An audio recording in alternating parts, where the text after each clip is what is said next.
Saudações, turma! Vamos continuar então com a aula sobre domínios morfoclimáticos. A primeira aula você encontra aqui no canal. A continuação dela a partir de agora. Bom, o domínio morfoclimático da caatinga apresenta algumas características particulares. A primeira coisa que você tem que saber exatamente é o clima, né? Qual o clima que influencia nas condições aí paisagísticas da vegetação e também da hidrografia. Você vai encontrar aqui o clima semiárido, turma, o clima seco, né, com escassez de chuva, escassez hídrica muito intensa nesta região, tá certo? E isso vai acarretar também uma paisagem característica, né? Olha só, paisagem com rios que são temporários, que secam, né? A maioria desses rios aí, à exceção do São Francisco, né? Eles secam durante o período de estiagem forte, né? Você vai encontrar, olha só, predomínio do relevo de depressões, né? Área que predomina processos aí erosivos, tá? Intermediário entre um planalto e uma planície, perfeito? Rochas expostas, olha só, com Morro Testemunho. Você vai encontrar também nesse domínio morfoclimático, turma, além de todos esses elementos, uma vegetação com arbustos espinhentos, olha só, de cactos, árvores que perdem suas folhas nas secas. É uma adaptação ao clima, essa perda da folha. Ela perde exatamente para poupar energia, né? Poupar energia exatamente processos de fotossíntese que requer muita água, requer muita força, coisa que não tem no domínio morfoclimático da caatinga, né? Então, é uma adaptação muito inteligente. O que você precisa entender? Que há uma combinação entre chuva, né, entre seca, nesse domínio morfoclimático. Como assim, professor, essa combinação? Como você sabe, existe uma música muito famosa que diz assim: Mandacaru, quando for na seca, é um sinal que a chuva chega no sertão. Mais ou menos isso, turma. Ela vai falar claramente um pouco que esse sertão semiárido, né, esse domínio morfoclimático da caatinga, ele tem um contraste, turma. Qual é o contraste? Quando não chove, ele é assim, ó. Quando chove, ele é assim, turma, verde. Ele é mais vivo, digamos assim. Por quê? Ele possui um solo fértil, olha só, rico em minerais, turma. Basta que chova que o mandacaru, ela vai começar a dar flor, né? E colocar uma paisagem mais viva para esse domínio morfoclimático. Perfeito. Então, por que não chove tanto assim uma pessoa? Por conta do clima semiárido, mas também tem a influência do relevo. Bom, olha só, como eu falei para você, essa área da caatinga predomina as depressões. E o Planalto da Borborema, olha só, bem aqui, localizado na região aqui, ó, né, que você encontra no agreste nordestino, muitas vezes ele impede que as correntes, a umidade, ela ultrapasse, olha só, ela saia do litoral nordestino e ultrapasse até chegar no sertão. Ela bate no plano da Borborema e chove aqui, ó, precipita aqui, ao invés de chover no sertão. Então esse é um dos fatores, perfeito, que leva essa paisagem aí do sertão mais diversificada, essa escassez hídrica. Perfeito, turma? Então é isso que eu tenho para falar para vocês sobre o domínio morfoclimático da caatinga. Avançando um pouco mais, eu quero comentar sobre um outro domínio morfoclimático, que é o domínio dos mares de morros. Muito bem, mares de morros, isso quer dizer que tem muitos morros, certo? É como se fosse um grande mar, olha só. Vários morros, e esse morro, turma, que você encontra, ele tem um formato levemente arredondado, chamado de áreas mamelonares, tropical atlânticas florestadas. Olha só, ele está localizado aqui, ó, no litoral brasileiro, que vai desde lá do Nordeste até o sul do Brasil, e você vai encontrar essa paisagem mamelonar, como se fosse meia laranja, turma. Bom, formato de meia laranja desses morros. Isso tem a ver com o quê? Com o clima, né, tropical litorâneo, que você observa aqui, ó, no mapa, né, É um clima que você vai encontrar chuvas, né, praticamente o ano inteiro, perfeito? Muito vento. É um clima que você encontra quente, né, um clima quente, com uma estação seca e outra chuvosa. Nesse domínio morfoclimático, não esqueça que você vai encontrar, olha só, a vegetação predominante, a Mata Atlântica. A Mata Atlântica, com certeza, é a floresta que vai predominar. Não esqueça de reconhecer que o solo dessa floresta é um solo que varia muito. Vai desde um solo fértil, né, rico de massapê, de terra roxa, lá no Nordeste, solo rico aí de massapê, né, a cana-de-açúcar foi plantada, etc. Aí você vai encontrar até solos pouco férteis, dependendo da localização, com salmorango, né, etc. Beleza? É isso que eu quero que você entenda. E rios aí são rios permanentes, né, que não secam. Tudo bem que tem grande potencial hidrográfico. Você vai encontrar lá mais na frente a usina hidrelétrica de Itaipu, né, a binacional. Tá bom? Então vai ficar no domínio das araucárias, mas eu quero que você entenda aqui que tem influência da Mata Atlântica, influência direta do domínio dos mares de morros, tá bom? Olha só a Mata Atlântica aqui, original. A Mata Atlântica original, turma, ela era tudo isso aqui em amarelo. Pegava o litoral brasileiro, né, uma parte aqui do sertão nordestino e até o sul do Brasil. Só que o que resta da floresta da Mata Atlântica hoje é apenas isso em verde. Ó. Pequenas manchas em Santa Catarina, Paraná, São Paulo, Rio de Janeiro, Bahia. Pouquíssimas manchas aí no Nordeste brasileiro. E ela vem sendo devastada desde o período colonial, que foi o litoral brasileiro, a primeira porção ocupada propriamente pelos colonizadores, com atividades econômicas, na estação do pau-brasil, que é típico da Mata Atlântica, e outras atividades econômicas ligadas aí à exportação, cana-de-açúcar, depois o café, um conjunto de atividades, tudo bem? Não esqueça isso aí. E, avançando um pouco mais, eu quero falar do domínio das araucárias, o domínio morfoclimático das araucárias, que são um elemento aí principal, né, definidas por essa espécie aqui, ó, as araucárias, perfeito? Uma espécie de conífera, também conhecida como floresta dos pinhais ou de araucárias, turma, uma floresta homogênea de predomínio evidente das araucárias. Olha só, coisa que eu tenho que entender logo de cara. As araucárias, elas ficam aqui, turma, o domínio das araucárias, ou seja, já é um tipo de clima, ó, subtropical, não é mais nem equatorial, não é mais tropical, é subtropical, lá embaixo, turma, zona temperada.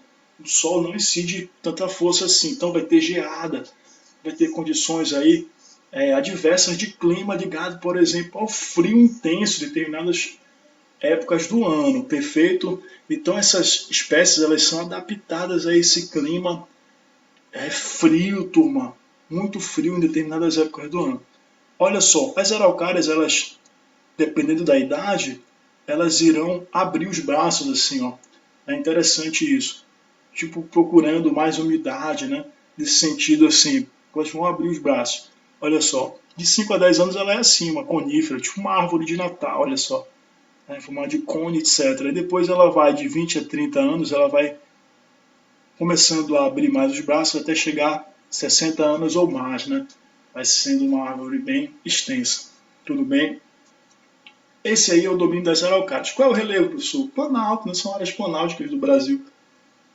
Essa região aí, bom, acontece aí no Paraná, basicamente ali Santa Catarina, Paraná. E são rios aí na região também, rios que são importantes para navegação. O que você vai encontrar a binacional, né, de Itaipu, a hidrelétrica, tá bom? Aí você vai encontrar também um solo fértil, né, de terra roxa. Lembra do café, nessa região foi forte também, né? Rico em matéria orgânica, perfeito? Então são esses elementos aí que eu quero que você entenda e reforçar também que as araucárias, né, têm passado por processo de devastação, né? Isso aí historicamente. A madeira para movelaria, perfeito? Muito utilizada na movelaria, cobiçada, foi cobiçada no períodos atrás até hoje, né? E o que é interessante das araucárias, turma, é que a planta atinge a fase adulta após 15 ou 25 anos e depende do vento como agente polinizador, ou de animais como a graia azul, turma, que se alimenta do pinhão para dispersar suas sementes. Ela depende do vento e da graia azul, né, que dissipa aí o pinhão. Olha só, o pinhão é esse, nós chamamos de fruto, mas tecnicamente não é fruto, tá bom? É o pinhão que vem aqui da pinha, ó, a pinha cai, tipo como se fosse uma castanha aqui pra gente. Tem o ouriço da castanha, você quebra o ouriço, lá dentro tem a castanha, perfeito? Aqui é a pinha e dentro você tem o pinhão, que é utilizado na culinária também, etc. Outro fator importante é que quando você tira a pinha da araucária, a pinha que não está madura, né, o certo é você pegar ela lá do chão, quando ela já cair. Quando você tira a pinha lá da araucária, quando ela não está madura ainda, você dificulta o quê? A reprodução das araucárias, né? Caso que você estiver matando a espécie aí, tá bom, turma? Então, tudo isso influencia na durabilidade, no conjunto paisagístico florístico aí do domínio das araucárias, perfeito? E, finalmente, a gente chega ao domínio das pradarias, tá bom? Que é esse domínio morfoclimático localizado aqui no extremo sul do Brasil, lá no estado do Rio Grande do Sul, turma, também conhecido como área das coxilhas, né? Tem o chamado, olha só, coxilhas subtropicais, outro domínio morfoclimático de clima subtropical, ou seja, o sol não incide muito, né? É gélido também em determinados períodos do ano, com pradarias mistas, olha só, também é chamado de pampa ou campanha gaúcha. Então, aí que vem esse termo pradaria? Pradaria vem do francês prarie, né?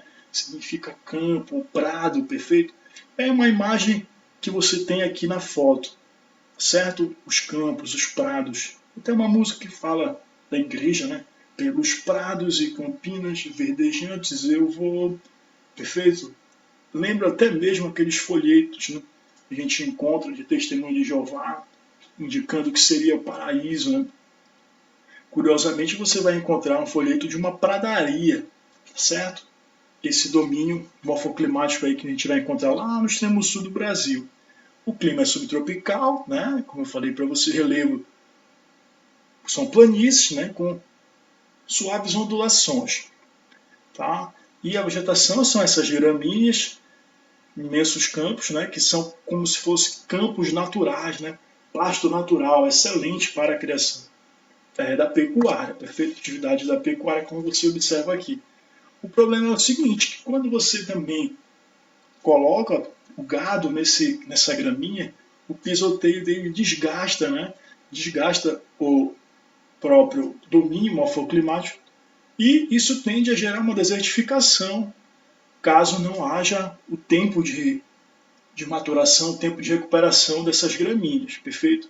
É curioso você entender que as queimadas naturais que acontecem aqui, né, elas são benéficas para as gramíneas, porém é necessário que se tenha um bom uso, tá, desse solo quando se vai queimar, por exemplo, para a pecuária ou desenvolver uma atividade desse porte nessas gramíneas aí, que podem destruir, como eu coloco aqui para vocês, tá bom? Então, esse cenário constitui o domínio das pradarias. Show de bola, professor! E agora? Agora eu quero só explicar para você um pouco as faixas de transição, as áreas em que eu falei para vocês não predomina nenhum domínio nem outro, há uma mistura. Aí pode cair uma questão para você, né? Identifique a localização dessas faixas de transição. Olha só, o Pantanal aqui, ó, uma faixa de transição entre o domínio do Cerrado com o domínio da Amazônia, uma mistura ali, perfeito? O Agreste já é uma faixa de transição entre o domínio dos mares de morros com o domínio da Caatinga, que Mata dos Cocais já é uma transição da Caatinga com a Amazônia, olha só, tá bom? E Serras de Monte Roraima já é uma mistura aqui, ó, tá? Já é uma mistura do domínio amazônico já com os chapadões, né, que vai acontecer mais lá na frente aqui na fronteira, tá certo? Do Brasil. Tudo bem, turma? Isso aí é as chamadas, então, faixas de transição. Eu acabo a aula de hoje mostrando um pouco os impactos, né, que cada um desses domínios tem sofrido. Claro, eles têm sofrido um conjunto de impactos, que isso tem a ver com pelo menos aí 5 fatores. O primeiro é o histórico de ocupação, dominação, né, aquele histórico colonial e o avanço populacional de atividades econômicas sobre esses domínios. Como você observa, a soja no Cerrado, né, a atividade minero-metalúrgica na Amazônia, por aí vai. Você tem expansão de atividades agrícolas, pastoris, extrativismo mineral, expansão da indústria muito forte e construção e crescimento de cidades. Tudo isso tem desgastado e tem feito a gente refletir sobre a importância da preservação desses domínios. Claro, conciliando desenvolvimento econômico com preservação dos recursos naturais. Tudo bem? Então, a nossa aula fica por aqui, porque na próxima aula falaremos especificamente sobre a Amazônia Legal, o processo histórico da Amazônia, e iremos aprofundar tudo sobre esta região. Certo? Um grande abraço e até a próxima!